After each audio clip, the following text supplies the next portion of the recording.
Français, Françaises et êtres humains venus d'ailleurs. Aujourd'hui, on va parler de la Kindle. Ça, c'est ma pochette de Kindle. Donc, la Kindle, c'est un livre électronique. Déjà, qu'est-ce qu'un livre électronique?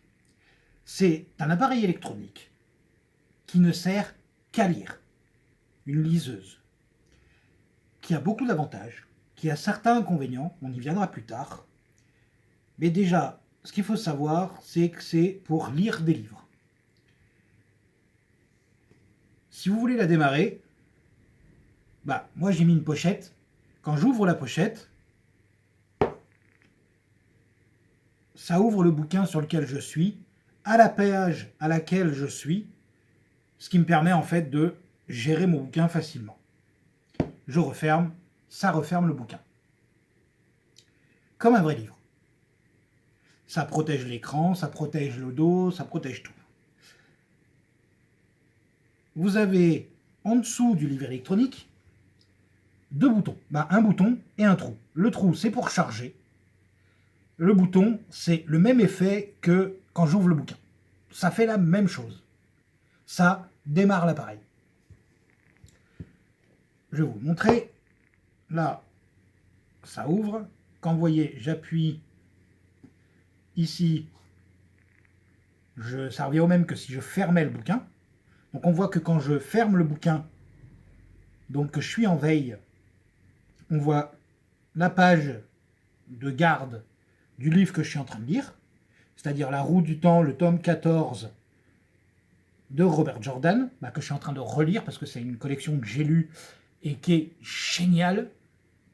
Mais je ferai un jour un point sur les bouquins que j'ai lus et sur un petit résumé. J'ai essayé de pas spoiler, mais un petit résumé sur ce que j'ai lu et ce que j'en ai pensé. Voilà, j'aime bien, je regarde pas mal de youtubeurs qui présentent leurs bouquins et je trouve ça intéressant parce que ça redonne un peu l'envie de lire aux gens qui n'aiment pas lire, donc qui ont arrêté de lire, ça leur redonne un peu envie. Donc voilà, ça c'est la page de garde, on va revenir sur les Kindle. Il n'y a pas d'autre bouton que celui-là, il n'y en a qu'un. Vous ne pouvez pas éteindre la Kindle, si vous appuyez une fois dessus, ça démarre le bouquin. Si vous appuyez très longtemps dessus, ça permet de redémarrer la Kindle si jamais elle a un bug.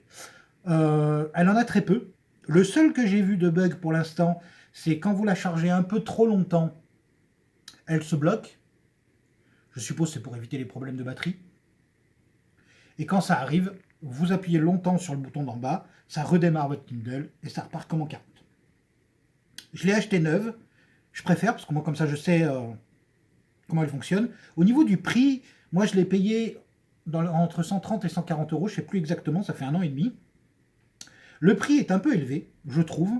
Alors je ne sais pas ce qui justifie ce prix dans la Kindle par rapport à un téléphone portable, etc.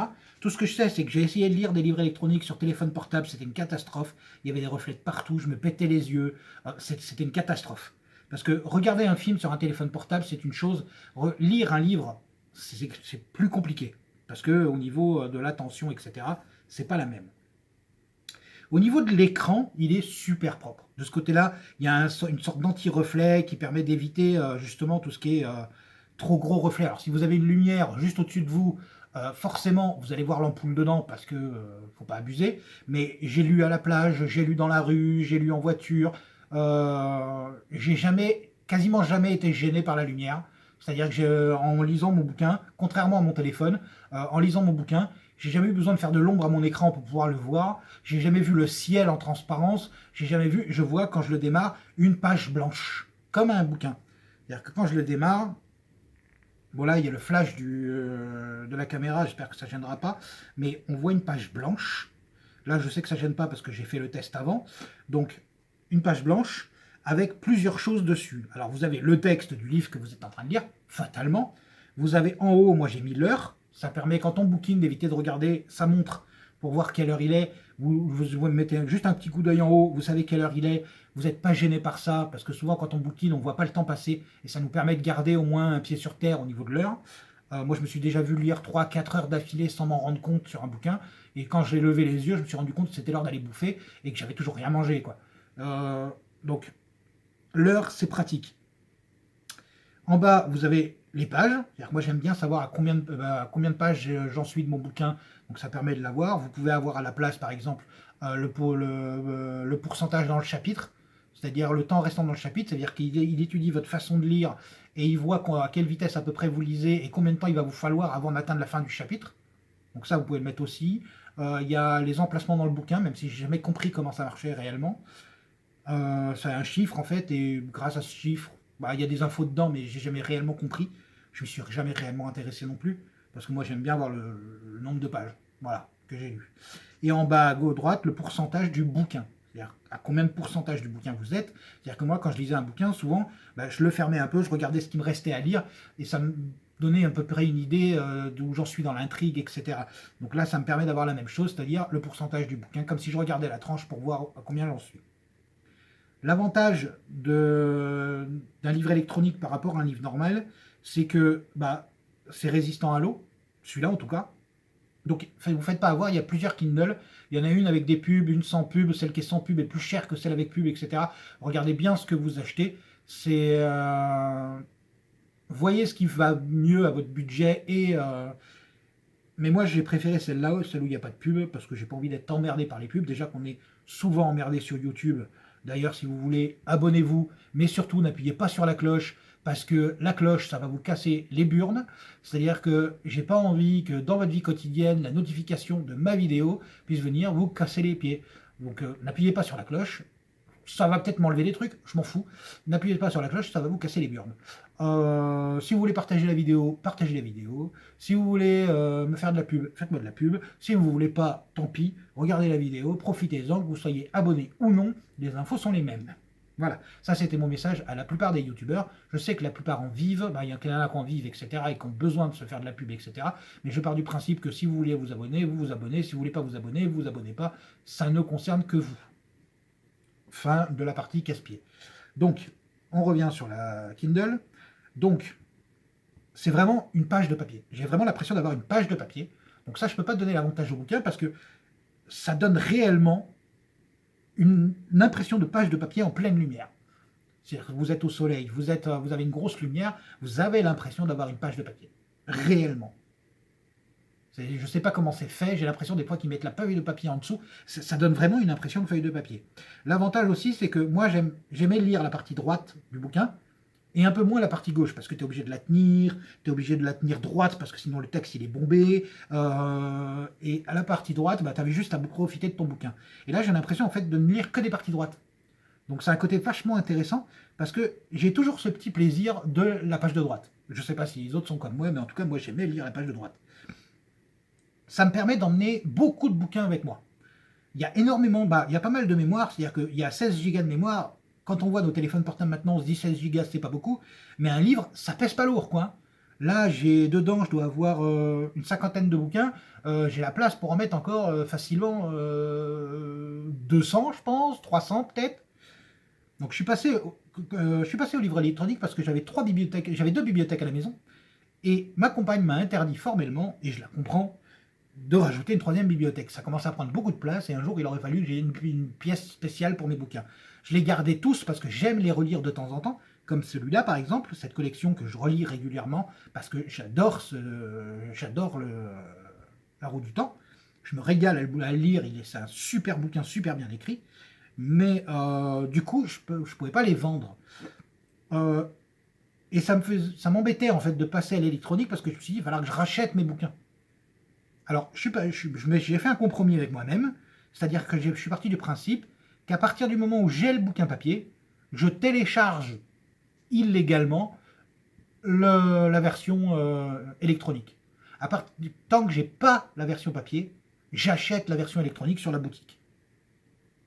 Parce que je veux que le fait que je lise le bouquin rapporte de l'argent à l'auteur. Ça me paraît logique. Mais je pars du principe qu'à partir du moment où j'ai la version papier, donc je pourrais lire la version papier.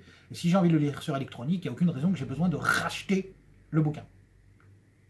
Je ne vois pas l'intérêt l'avoir en double. Donc du coup, je me le télécharge. Après, je ne connais pas la légalité dans ce côté-là. Je ne vous donnerai pas le nom du site sur lequel je télécharge, je vous laisserai chercher. Pour la simple et bonne raison, c'est que j'ai pas non plus envie de faire de la pub pour des sites de téléchargement de bouquins. de façon à ce que vous puissiez télécharger tous les bouquins que vous voulez sans les payer. Ça, je ne suis pas d'accord. Vous chercherez vous-même si vous voulez. Je ne veux pas être responsable de ça. Pour moi, celui qui prend du temps pour écrire un bouquin, ce qui est très long, très dur, je le sais pour avoir essayé. J'essaye toujours d'ailleurs, mais c'est très dur. Pour moi, ce temps mérite le salaire qu'ils touchent en vendant leur bouquin. Mais je ne vois pas l'intérêt de l'acheter en double. Voilà, c'est tout. Je pars du principe qu'à partir de maintenant, en fait, de nos jours, quand tu achètes un bouquin en papier, tu devrais avoir la version électronique vendue avec. Une petite carte mémoire, par exemple. Ou un code à usage unique qui te permet de télécharger une fois ton bouquin en version électronique. Donc revenons à la Kindle. On ne va pas refaire le monde. Donc, voilà pour l'écran principal. Quand vous faites un geste à gauche, vous tournez une page à gauche. Vous voyez que je suis resté à la page 455 pour la simple et bonne raison, c'est que j'ai géré ma taille de page, la taille de mes lettres, l'écriture des lettres, c'est-à-dire les caractères, j'ai géré l'espacement, je vous montrerai tout ça, j'ai tout géré. Du coup, quand on tourne à gauche, on ne change pas forcément de numéro de page. Donc là, les deux pages, c'est 445, parce que ça représente la page 445 du bouquin. Si je tourne à droite, j'ai 446. Je reviens à ma page parce que j'ai pas envie de perdre ma page. Donc, voilà. Quand vous cliquez en haut, dans la partie haute de la Kindle, vous arrivez sur le menu. Quand vous allez ici, vous voyez qu'il y a un menu qui arrive en bas. C'est ce que je vous disais tout à l'heure. C'est-à-dire que vous avez la page des thèmes, qui est normale, qui permet d'avoir soit compact, soit grand, soit normal, qui permet en fait de gérer l'apparence générale de votre page. Vous avez la police, qui permet de gérer la taille de la police, et la taille de la police, c'est là. Voilà. Si vous appuyez sur plus,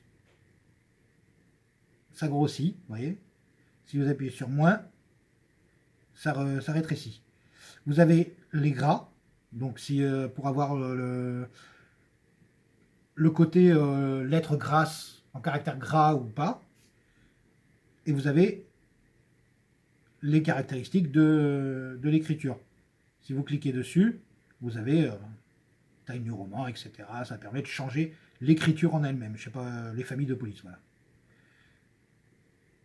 Vous revenez en arrière, vous avez la mise en page, qui permet l'orientation, si vous voulez lire comme ça ou comme ça, qui permet les marges, des deux côtés, de gérer les marges, qui permet les alignements, et qui permet l'espacement entre les lignes. Et plus tout un tas d'options qui permettent d'afficher l'horloge, la progression, c'est les pages du livre, c'est ce que je vous disais en bas, etc. etc. Ça a un autre avantage par rapport au bouquin normal. Vous ne prenez pas un mot, que vous êtes chez vous, ou que vous avez votre téléphone sous la main, que vous l'avez pairé avec. Si vous ne comprenez pas un mot, avec un bouquin normal, vous devez aller sur un dictionnaire pour pouvoir comprendre le mot. Par exemple, si je ne comprends pas le mot homme ici, je clique un petit peu longtemps dessus, ça me le souligne, et tout de suite j'ai la définition du mot. Je peux aussi surligner la partie que j'ai chopée, ce qui permet de garder en mémoire une citation, ou, et hop, je peux supprimer le truc. Ça permet de garder une citation, ça permet de garder un mot qui nous a plu, ça permet de surligner, en fait, comme on surlignerait sur un bouquin, de surligner dans le bouquin électronique les parties importantes qu'on veut garder en mémoire, et ça permet d'avoir la définition aussi d'un mot qu'on ne comprend pas. Et ça, je trouve ça super pratique. Quand vous tombez sur un mot que vous ne connaissez pas, par exemple, dans beaucoup de livres que je lis, vu que je suis pas mal dans l'heroic fantasy, des fois, il y a des mesures que je ne comprends pas. Un pouce, un pied, un miles, pas un miles, une toise, etc. Donc ça permet de se faire une idée de la dimension que ça fait, de la distance, etc. Donc quand on ne comprend pas un mot, on peut l'avoir directement. Au niveau de l'autonomie, ça tient la charge, sa race. C'est-à-dire que je le charge à peu près une fois par semaine, tous les 15 jours. Ça dépend comment je bouquine, mais je sais que je suis capable de bouquiner si j'ai rien à faire de la journée, si j'ai décidé de, entre guillemets, glander, me détendre, je peux lire 8 heures d'affilée, j'aurais bouffé entre 20 et 25% de batterie, quoi. Même pas. C'est en veille, ça tient, mais alors un temps infini. C'est-à-dire que ça m'est déjà arrivé de ne pas bouquiner pendant 3 semaines, de le redémarrer et d'avoir perdu genre 10%, 15% de batterie, quoi, en veille. Euh, à l'état actif, ça me permet de bouquiner un nombre d'heures incalculable. Bah, j'ai jamais calculé exactement. C'est tellement long que j'ai arrêté de compter. Non, non, vraiment au niveau batterie, ça tient sa race. Ça permet de lire dans le noir, ce qu'un bouquin ne permet pas. C'est-à-dire que ça permet d'éviter d'emmerder ma compagne. Donc de bouquiner à côté d'elle sans que ça la gêne, parce que c'est pas de la lumière bleue, donc ça agresse pas les yeux. Les yeux fermés, tu vois plus rien. Ça éclaire quasiment pas autour, ça n'éclaire que la page. Et ça, je trouve ça génial, parce que pour tous ceux qui bouquinent avec la lampe de chevet, on sait qu'on enquiquine la personne qui est à côté de nous. Alors que là, pas du tout. Ça la gêne pas du tout. Donc on peut bouquiner dans le noir complet, on peut, ça prend pas, ça prend pas le poids dans le sac à main. Donc il y en a beaucoup qui ont du mal à passer à l'électronique. Moi personnellement, j'ai été de ceux qui ont eu du mal à passer à l'électronique, mais depuis que j'ai l'électronique, je m'en passe plus. Vraiment, ça apporte un confort de lecture qui est énorme, gigantissime. Ça pèse que dalle, réellement. C'est léger comme pas deux. Voilà, c'est pour moi le seul truc, c'est que c'est un peu cher. Je comprends pas quelle version électronique dedans fait que c'est cher, mais c'est cher. Je trouve que 130 € pour un livre électronique, c'est cher. Après, je me dis que le fabricant, après, une fois que tu as acheté l'appareil, tu as acheté l'appareil. Donc peut-être que ça vient du fait que c'est pas encore assez développé, c'est-à-dire qu'il n'y a pas encore suffisamment de gens qui l'achètent pour leur permettre de vivre, d'en vivre s'ils baissent le prix. Mais si ça avait été moins cher, j'en aurais peut-être deux. Une pour dans mon sac à main, une pour la maison par exemple, ou même si, vu le poids, je l'emmène partout, hein. C'est vraiment, je l'emmène partout. Je suis chez le médecin, je sors mon bouquin.